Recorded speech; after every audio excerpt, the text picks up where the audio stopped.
Shahan Lilja. I'm from Stockholm, Sweden. Half Swedish, half Kurd. Background in physics and economics. Work as a software product manager. So do you mean if I believe in the singularity? Yeah. Yeah, so I think a big problem there is like the definition of the word. Because this started actually before Werner Vinge. He was a guy who come and explained that he was the one who coined it in a book and so on. It was von Neumann who first came with this definition. And some people define it as the point after which we cannot predict the future because technological progress is growing so fast. Other people define it in terms of when machines become intelligent enough. And those are, of course, connected. But I think it's unfortunate that it's so unclear. Like, what does it mean?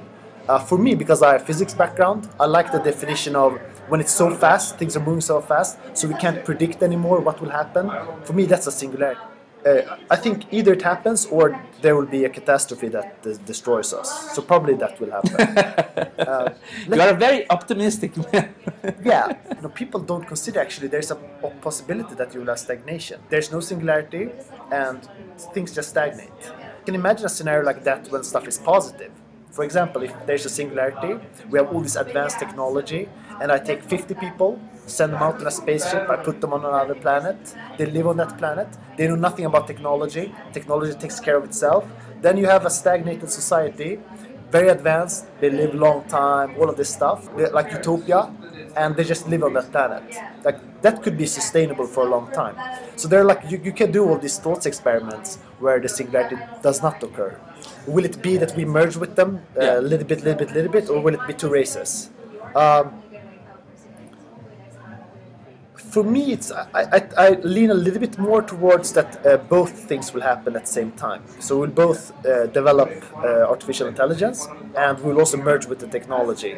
And at some point in time, maybe the robotic people will destroy the human people, or they will continue to exist side by side and just for a long time. I think it's further than what people in the school think, because it's always like this that people predict that big change is going to happen just before they die. That's a very common theme in history, right? So if you ask Ray Kurzweil when is the singularity going to happen, it's very convenient that it's just before like he's too old Supposed to die. Yeah. It's the same thing if you ask about space exploration, all of this stuff. So, probably it's better to be a little bit skeptical about the time frame and just like sort of consider the principle why people think it will happen at all.